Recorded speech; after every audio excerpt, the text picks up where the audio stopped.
Hi, everyone. Let's continue our discussion of Othello by looking at the character of Desdemona. As we've noticed throughout the semester, women didn't tend to play a significant role in the earliest literature of Western culture.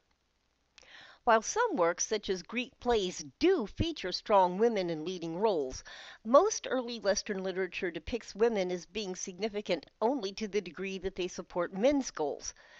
They have no significance and very little individuality themselves. But that attitude had changed significantly by the time Shakespeare wrote in the late 16th and early 17th centuries. While feminist literary critics point out that even Shakespeare's women reveal the inequities that are symptomatic of a patriarchal culture, strong female characters are central to many of his plays. Although Desdemona isn't the strongest of Shakespeare's female characters, she's a fully developed three-dimensional character with a distinct personality all her own. The source for this presentation is literary critic S. N. Garner.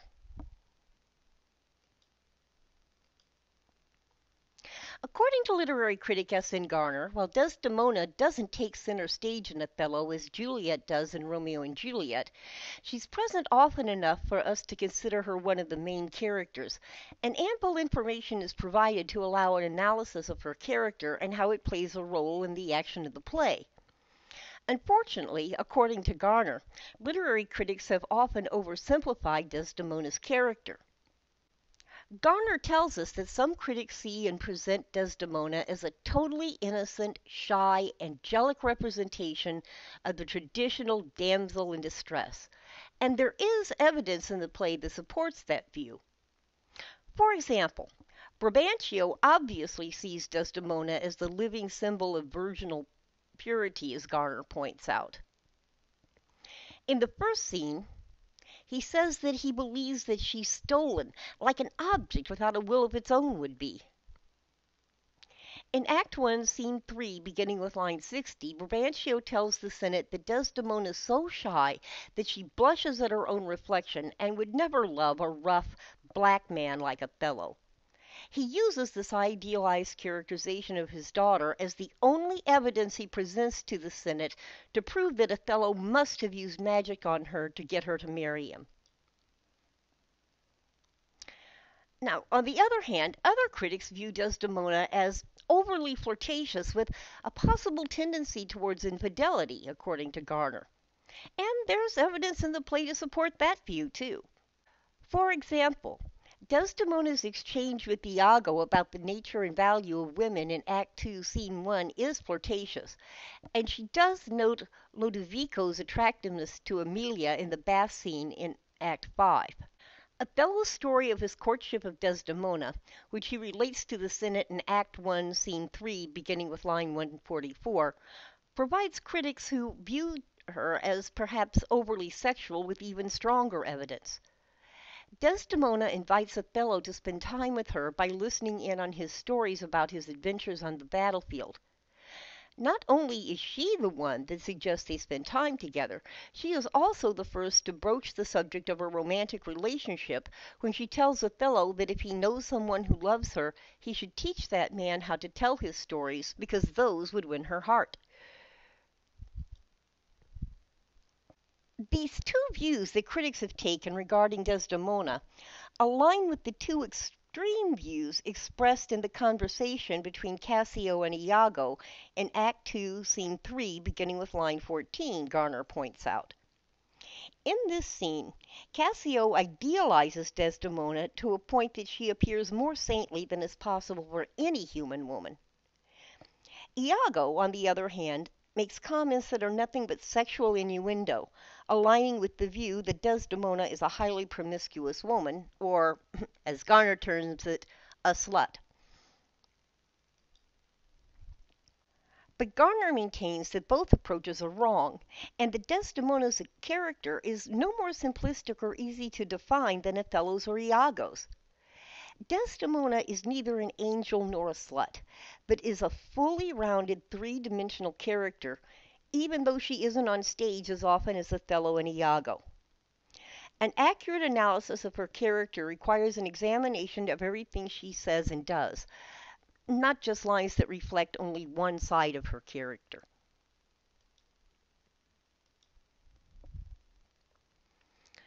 According to Garner, one example of a scene that demonstrates that Desdemona is a three-dimensional character is the scene in which she appears before the Senate in Venice, which is Act 1, Scene 3, beginning with line 178. As soon as she arrives, Brabantio asks her to whom she owes her loyalty. Her response is logical, and she relates that her loyalties to Brabantio and Othello are the same as those that her mother faced when her parents married. As Garner points out, she delivers her response forthrightly, without even a hint of the reticence or shyness that Brabantio attributes to her. While her exchange with her father confirms Desdemona as a person of strength who thinks logically and expresses herself forthrightly, her interaction with the Senate also confirms that she's a whole woman with physical desires. It's her idea to accompany Othello to Cyprus so that she can participate in the rites of marriage, including sex. As Garner points out, while Brabantio has insisted that she would have been frightened by Othello's sooty appearance, Desdemona insists on her right to the marriage bed, proving that while she is attracted to Othello's mind, her attraction is physical as well as intellectual.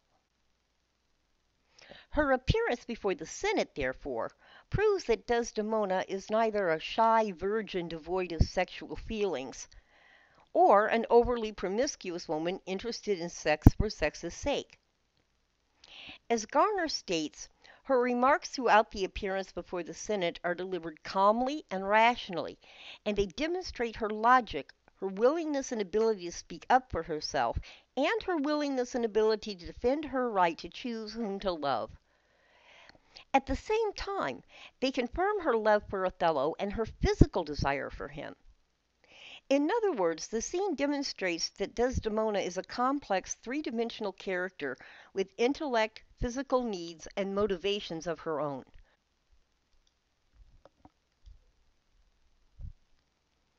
Another example of a scene that demonstrates that Desdemona is a complex three-dimensional character is Act 2, Scene 1, beginning with line 82.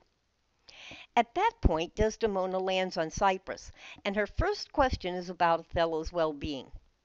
She's very concerned that his ship hasn't arrived, but she states that while she waits for him, she'll pretend to be jovial to try to ease her anxiety.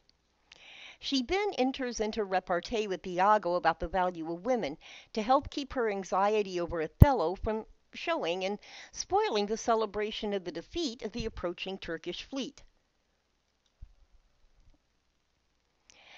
As Garner points out, Iago's complaints against women in this scene are filled with sexual overtones. While Desdemona takes issue with Iago's negativity about women, she doesn't express embarrassment or offense over the sexual nature of his comments, Garner points out.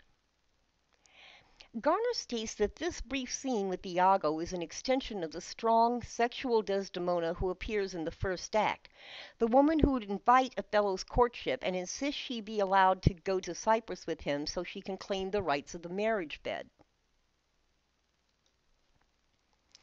But Garner also reminds us that Shakespeare's very careful in this scene to strike a balance. He prevents Cassio from putting Desdemona on the pedestal he attempts to put her on with his courtly, lavish praise. But Shakespeare also makes sure that Desdemona is not lax in feeling or in social propriety.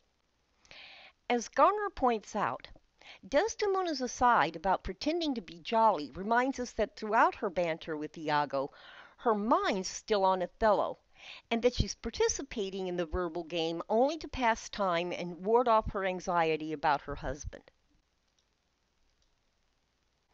The complexity of Desdemona's character is very important to the action of the play because, as Garner states, it's Desdemona's lively personality, strength, and sexuality that combine to lead her to marry Othello to begin with.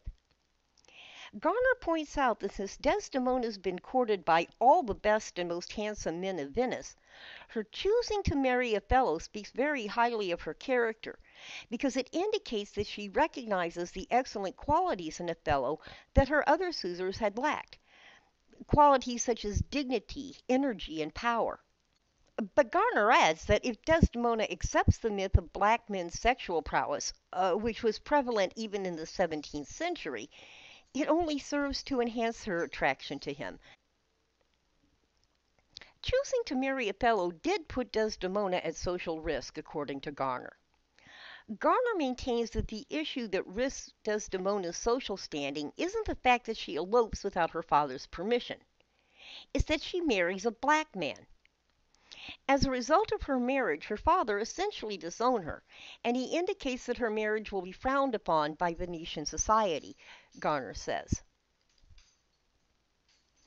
But Desdemona's intelligence, as demonstrated in her appearance before the Senate, indicates that she doesn't need her father to warn her about society's views of her marriage to a black man.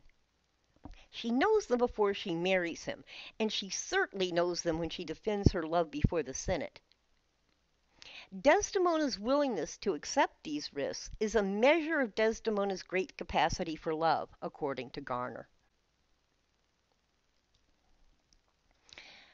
But Desdemona's complexity means she isn't perfect. In literature, if a particular trait leads to the downfall of an otherwise noble character, it's called a tragic flaw. And according to Garner, Desdemona's tragic flaw is that she doesn't know Othello as well as she thinks she does. Garner maintains that if Desdemona knew Othello better, she would have behaved much differently. For example, if she knew about Othello's tendency to a jealousy so strong that it could lead to violence and murder, she might not have been so pressing in her insistence that Othello reinstate Cassio. No, she certainly doesn't know that Iago is playing with and increasing Othello's jealousy. But she still would have been more cautious in her defense of Cassio had she known that Othello was such a jealous man. In fact, Garner maintains that Desdemona's lack of knowledge of Othello's character leads to her making herself powerless with him, as she's not in other circumstances. While she realizes throughout their stay on Cyprus that something is troubling Othello, she never stands up for her right to know what it is. As she does protest Othello's implication that she has been unfaithful, and she even puts the soiled marriage bedding on her bed the night of her murder to prove that she hadn't slept with Cassio.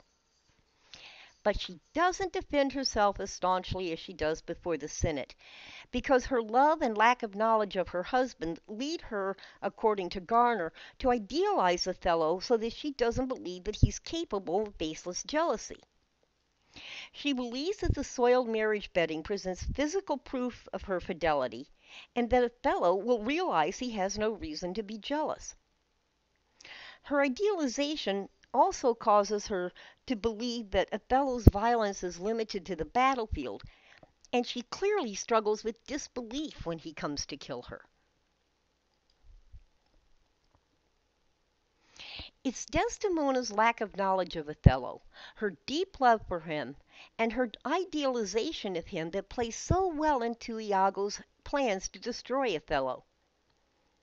Had she known Othello better, and if her love and idealization had been tempered by a rational understanding of potential danger, Desdemona might have been less forthcoming in her defense of Cassio, and more cautionary in her dealings with Othello's growing anxiety and unhappiness. Desdemona's complexity, for good or ill, is a necessary component of the play. Okay, I think that gives us some idea of the complexity of Desdemona's character and its importance to the play. If you have any questions, email me from an account other than Canvas at deborah.oakey@csn.edu. We'll get together soon to talk about the character of Othello, and until then, I hope you have some time to enjoy life.